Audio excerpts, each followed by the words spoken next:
I'd like to thank you for leaving crazy person out of the description.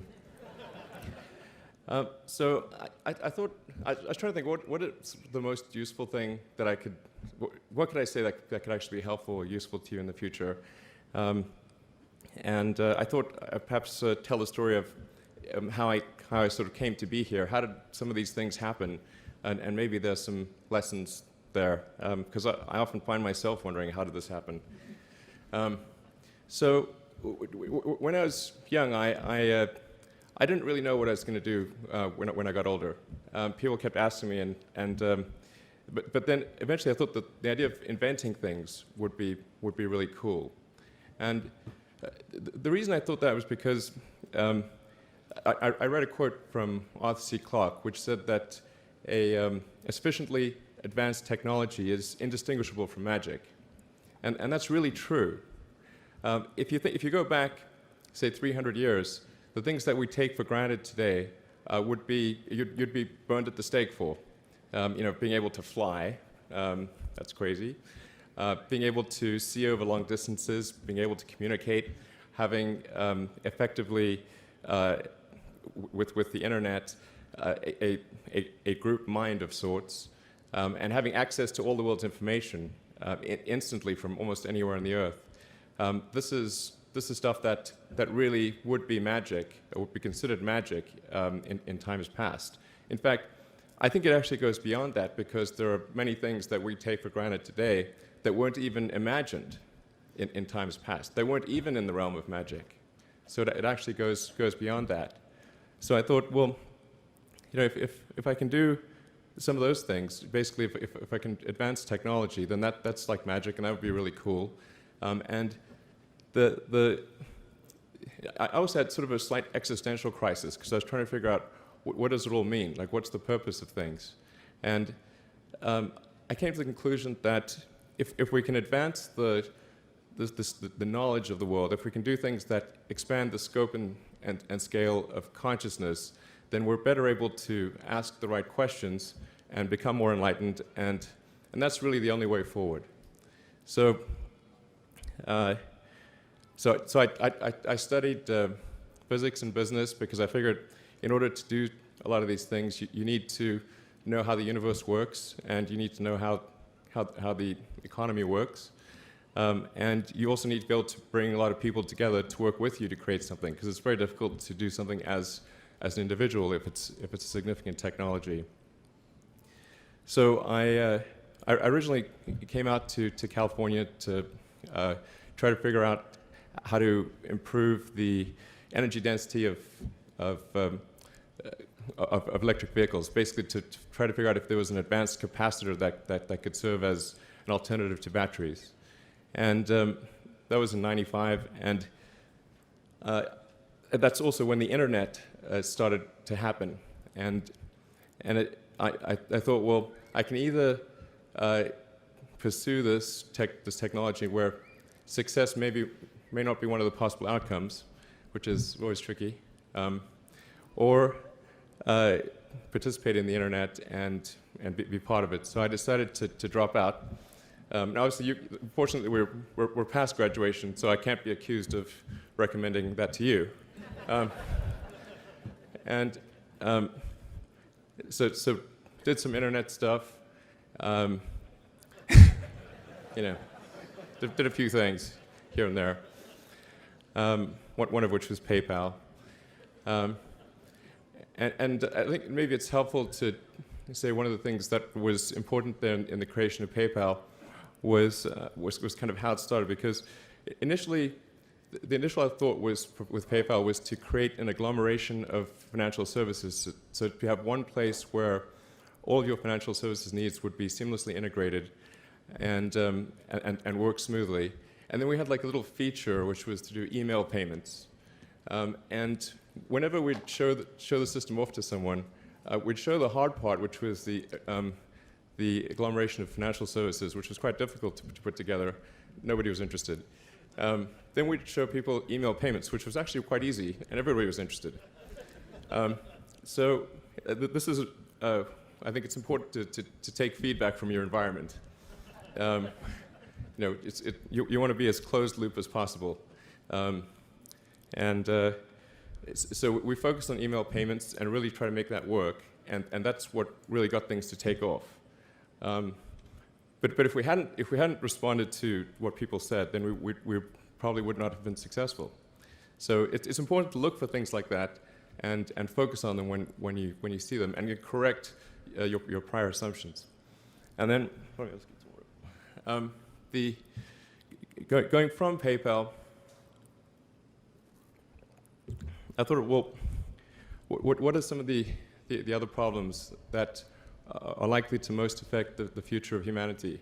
It really wasn't from the perspective of what's the rank-ordered best way to make money, which is okay, but it was really what I think is going to most affect the future of humanity. So I think the biggest terrestrial problem we've got is sustainable energy, but the production and consumption of energy in a sustainable manner. If we don't solve that this century, we're in deep trouble. And then the other one being the extension of life beyond Earth to make life multiplanetary. So that's the basis for the latter is the basis for SpaceX, and the former is the basis for Tesla and SolarCity. And when I started SpaceX, initially I thought that, well, there's no way one could possibly start a rocket company. I wasn't that crazy. But then I thought, well, what is a way to increase NASA's budget? That was actually my initial goal. So I thought, well, if we can do a low-cost mission to Mars, something called Mars Oasis, which would land seeds with seeds and dehydrated nutrient gel, and you hydrate them upon landing, and then you'd have this great sort of money shot of green plants on a red background, and the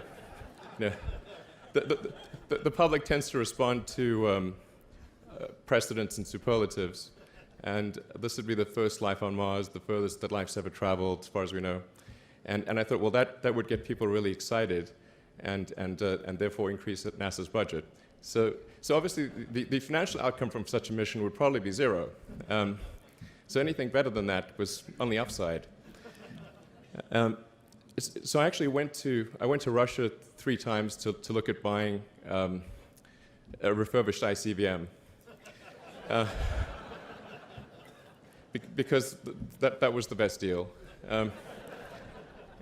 And I can tell you it was very weird going there in late 2001, 2002, going to the Russian rocket forces and saying, I'd like to buy 2 of your biggest rockets, but you can keep the nuke. That's a lot more. And that was 10 years ago, I guess, so they thought I was crazy, but I did have money, so that was okay. And after making several trips to Russia, I came to the conclusion that actually my initial impression was wrong about because my initial thought was, well, that there's not enough will to explore and expand beyond Earth and have a Mars base and that kind of thing. But I came to the conclusion that was wrong.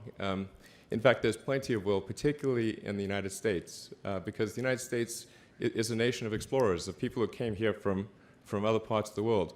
I think the United States is really a distillation of the spirit of human exploration.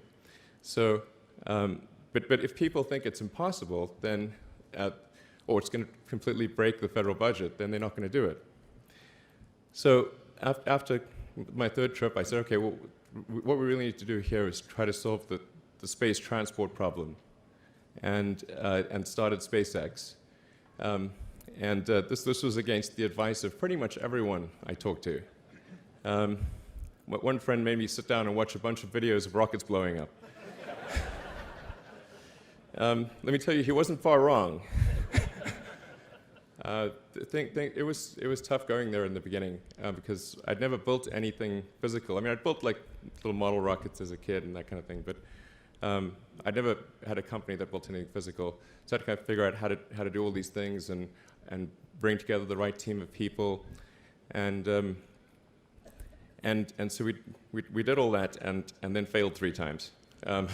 It was tough going. Because the thing about a rocket is that the passing grade is 100%.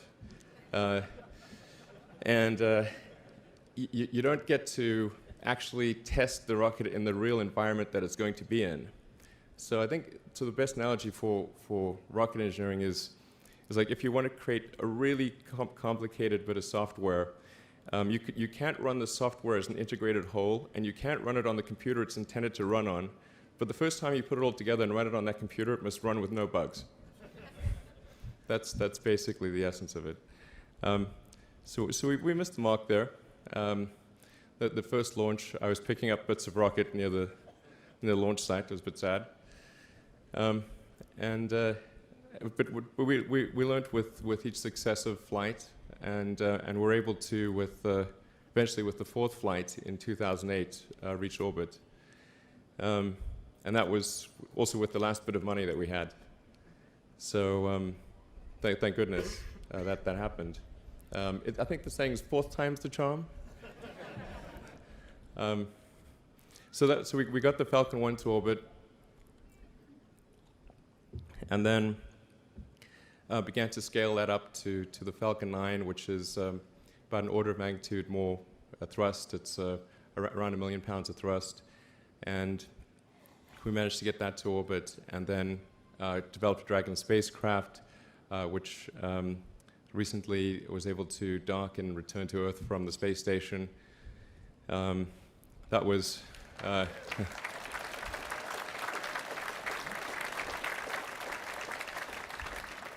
Thanks.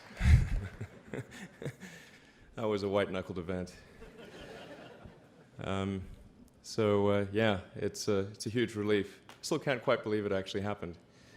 But there's a lot more that must happen beyond this in order for humanity to become a spacefaring civilization, ultimately a multi-planet species.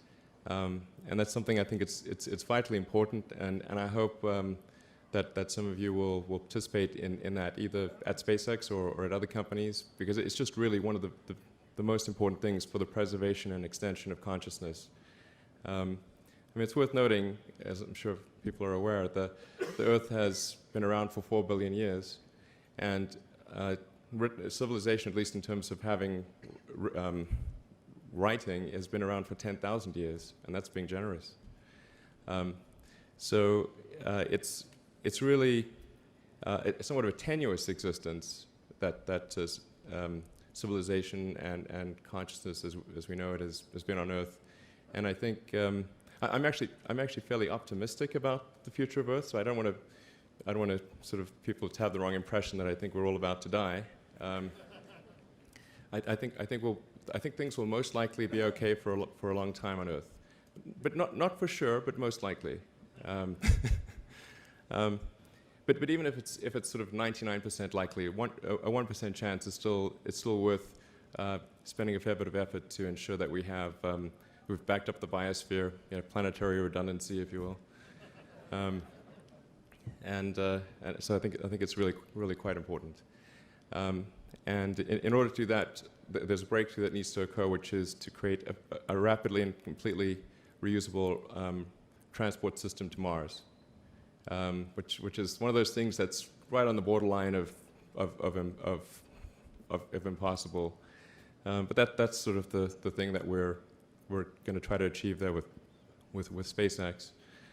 And then on the Tesla front, the goal with Tesla was really to try to show that what electric cars can do, because people had the wrong impression. We had to change people's perception of an electric vehicle, because they used to think of it as something that was slow and ugly and had low range, kind of like a golf cart. So that's why we created the Tesla Roadster, to show that you can be fast, attractive, and long range. And it's amazing how, even though you can show that something works on paper, and the calculations are very clear, until you actually have the physical object and they can drive it, it doesn't really sink in for people. And so that I think is something worth noting. If you're going to create a company, the first thing you should try to do is create a working prototype. Everything looks great on PowerPoint. you can make anything work on PowerPoint. But if you have an actual demonstration article, even if it's in primitive form, that's much more effective for convincing people. So, we made the Tesla Roadster, and now we're coming out soon with the Model S, which is a four-door sedan. Because after we made the Tesla Roadster, people said, "Oh, sure. We always knew you could make a car like that. It's an expensive car, and it's low volume, and it's small, and all that. But you couldn't make a real car." Like, okay, fine. I got to make that too. So that's coming out soon. Yeah. So that's the I think the where things are, and hopefully that there are some lessons to be drawn there. But I think the overarching point I want to make is that you guys are the magicians of the 21st century. Don't let anything hold you back. Imagination is the limit, and go out there and create some magic. Thank you.